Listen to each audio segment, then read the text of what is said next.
There is a strange feeling lingering around Seattle right now, a mix of pure euphoria and hidden tension that only the most dedicated fans can sense. We just reached the mountaintop, but the price of staying there is starting to surface behind closed doors. I need your help more than ever because this channel is built for the 12s, by a 12. We are so close to our 1,000 subscriber goal, and reaching it keeps this dream alive. Please, subscribe and join our family. Our star's future hangs in the balance this very moment. Now that we have the trophy in the building, the real work begins for John Schneider and the front office. Sam Darnold has gone from a reclamation project to the undeniable face of this franchise in a way that feels almost cinematic. When we brought him in, people laughed. They called him a bridge quarterback, a placeholder until we found the real guy. But 14 wins later and a Super Bowl ring on his finger, nobody is laughing anymore. The narrative has shifted completely.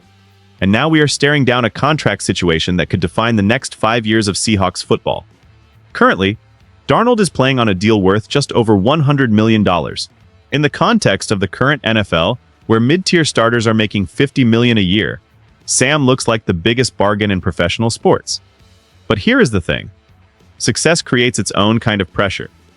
He is scheduled to earn over $27 million in 2026 and $35 million the year after that. While those numbers seem high, there are actually 14 other quarterbacks making more than him right now who haven't even sniffed a championship game. Reports from insiders like Dan Graziano suggest that the Seahawks are viewing this position through a very specific lens regarding roster building and cap management. This is where it gets interesting because this isn't just about paying a guy for what he did last year. It is about protecting the future of the Seattle Seahawks. By extending Darnold right now, Schneider can smooth out those massive upcoming cap hits and turn roster bonuses into a signing bonus. This would give Sam the long-term security he has absolutely earned while giving the team the flexibility to keep this window open. It feels like we are on the verge of a massive commitment. The locker room already treats him like the leader, and the city has embraced him as one of our own. But the financial gymnastics required to keep a championship core together are never easy. We are watching a transformation happen in real time.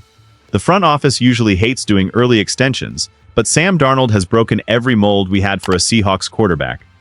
The question isn't if he deserves it, but how soon we can get the ink dry before the market explodes again. We need this deal done very soon now. If you look at the raw numbers from this historic 2025 campaign, it becomes even more obvious why this extension is the primary focus of the offseason. Darnold didn't just win, he weaponized every single part of this offense. He threw for over 4,000 yards, ranking him 5th in the entire league, rubbing shoulders with guys like Dak Prescott and Jared Goff.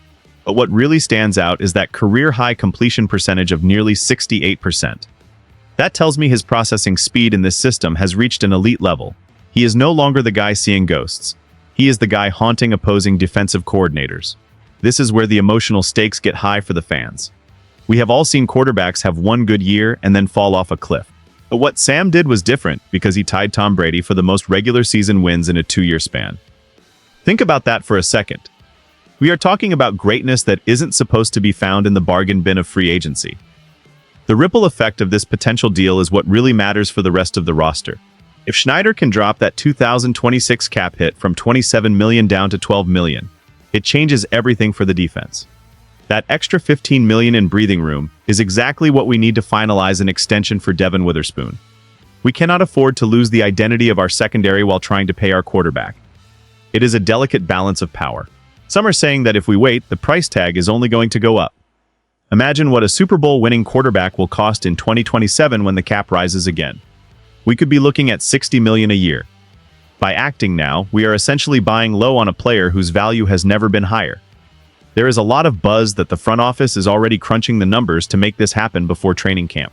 The risk of doing nothing is far greater than the risk of committing to Sam. We finally have stability at the most important position in sports, and the thought of that stability being threatened by a contract dispute is enough to keep any member of the 12s up all night long tonight. But this is where things change, because the Seahawks are entering a window that we haven't seen since the early Legion of Boom days. We have young stars like Jackson Smith-Njigba who are just now entering their absolute prime. This roster is built to win multiple titles, not just one. And that is the biggest question weighing on everyone's mind. Can we keep this chemistry intact? The locker room support for Sam is total and unwavering. You see the way the offensive line plays for him. You see the way the receivers celebrate every touchdown. This kind of culture is incredibly fragile and hard to build. If the front office plays hardball and lets this drag out, they risk alienating the guy who just brought a parade to the streets of Seattle. Because this could become something much bigger than just a salary cap conversation. It is about a statement of intent. Are we satisfied with one ring, or are we building a dynasty? Every game-winning drive Sam orchestrated over the last 2 years leading the NFL in that category has been a brick in the foundation of this new era. The pressure is mounting because the fan base knows what is at stake. We don't want to go back to the days of searching for a savior. We have him. Now we have to keep him. There is speculation that a new deal would likely include a massive signing bonus to give him that upfront cash he deserves. This is where the tension lies. The Seahawks traditionally avoid these early moves, but the Darnold factor is forcing them to rethink their entire philosophy. We are seeing a shift in how John Schneider operates. He is being more aggressive, more forward-thinking. This is about the future of the franchise and whether we have the courage to double down on a player who most people had written off. If we wait until 2027, the price will skyrocket and our ability to surround him with talent like Smith-Njigba and Witherspoon will vanish. This is the moment where the front office defines who they are for the next decade. The emotional investment from the fans is at an all-time high because we finally believe again. We believe that this isn't just a lucky run, but the start of something absolutely legendary for us. I am going to be honest with all of you. This situation actually worries me a little bit, because I have seen what happens when teams pay for past performance instead of future potential. We all remember the big contracts that ended up paralyzing teams for years. But I really like this move for Sam. This actually feels different than those other situations. I think fans should pay attention to how he handled himself during the Super Bowl run. He wasn't just a passenger, he was the engine. When the game was on the line in the fourth quarter, he didn't blink. That kind of mental toughness is something you can't teach, and you certainly can't find easily in the draft. I truly believe that Sam Darnold is the right man for this city. He has that blue-collar work ethic that matches the Pacific Northwest perfectly. However, there is always that tiny voice in the back of my head wondering if this was a flash in the pan. What if the regression comes? That is the risk John Schneider has to weigh against the cost of waiting. I really believe we should get this deal done sooner rather than later.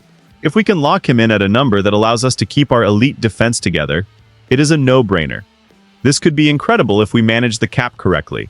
We could be looking at a 3 or 4 year run of being the heavy favorites in the NFC.